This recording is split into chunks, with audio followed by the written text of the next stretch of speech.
Uganda কি এবার সত্যি সত্যি 2 দিনের মধ্যে রুহিকে বিয়ে করতে রাজি হবে নাকি তার বাবার কথা অনুযায়ী পিছপা দিবে? বিস্তারিত জানতে সম্পূর্ণ ভিডিওটি দেখতে থাকুন। আসসালামু আলাইকুম প্রিয় দর্শক, সবার কি অবস্থা? হাজির হয়ে গেলাম দীপ্ত টিভির নিবেদিত বকুলপুর সিজন 2 এর 701তম পর্বে কী সব ঘটতে চলছে তার অগ্রিম খবর নিয়ে। এই পর্বে আপনারা দেখতে পারবেন উগান্ডা এবার কঠিন একটি সিদ্ধান্ত নিতে যাচ্ছে।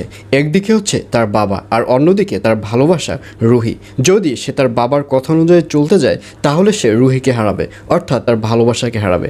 আর অন্যদিকে যদি তার ভালোবাসার কথা অনুযায়ী চলতে চায়, অর্থাৎ রুহির কথা অনুযায়ী চলতে যায়, তাহলে সে তার বাবাকে চিরদিনের জন্য আবারও হারিয়ে ফেলবে। আর এজন্যই উগান্ডাকে দেখা যাবে সে এবার বিশাল একটি সিদ্ধান্ত নেবে।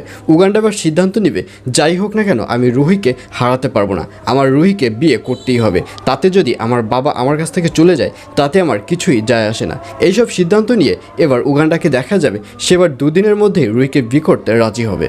আর অন্যদিকে লীলাবতীকে দেখা যাবে সেবার খলিলের সাথে না পেরে রকেটকে খলিলের পিছনে লাগিয়ে দেবে এবং রকেটকে বলবে যে যেভাবেই হোক না কেন খলিলের একটা বাজে ভিডিও তোর করতেই হবে যাতে করে খলিলের জনপ্রিয়তা নষ্ট করা যায়। এবং এক পর্যায়ে রকেটকে দেখা যাবে সে নিগারের পিছু নিবে এবং নিগার যখন খলিলের সাথে দেখা করতে যাবে এবং তারা যখন কিছু অন্তরঙ্গ মুহূর্তের মধ্যে থাকবে ঠিক তখনই এইসব ভিডিও করতে দেখা যাবে রকেট।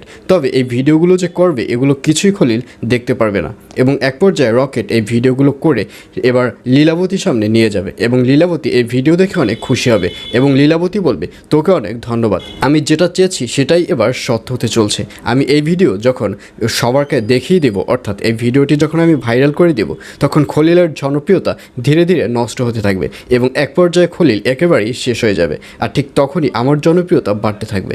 এইসব মনে মনে ভাবতে দেখা যাবে লীলাবতীকে।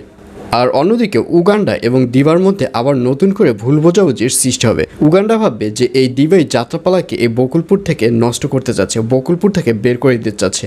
এই ব্যাপারটি নিয়ে উগান্ডা যখন দিবার সাথে তর্কাতর্কি করবে তখন দিবা উগান্ডাকে অনেক আজে বাজে কথা বলবে এবং তাদের সাথে আগে যে একটা মধুর সম্পর্ক ছিল, ভাই বোনের মতো যে একটা ভালোবাসার সম্পর্ক ছিল, সেটি আস্তে আস্তে নষ্ট হতে থাকবে আগামী পর্বে। আর এছাড়াও থাকবে আরও আশ্চর্য সকল ঘটনা। সুতরাং সবাইকে বকুলপুর সিজন 2 এর আগামী পর্ব দেখার আমন্ত্রণ রইল।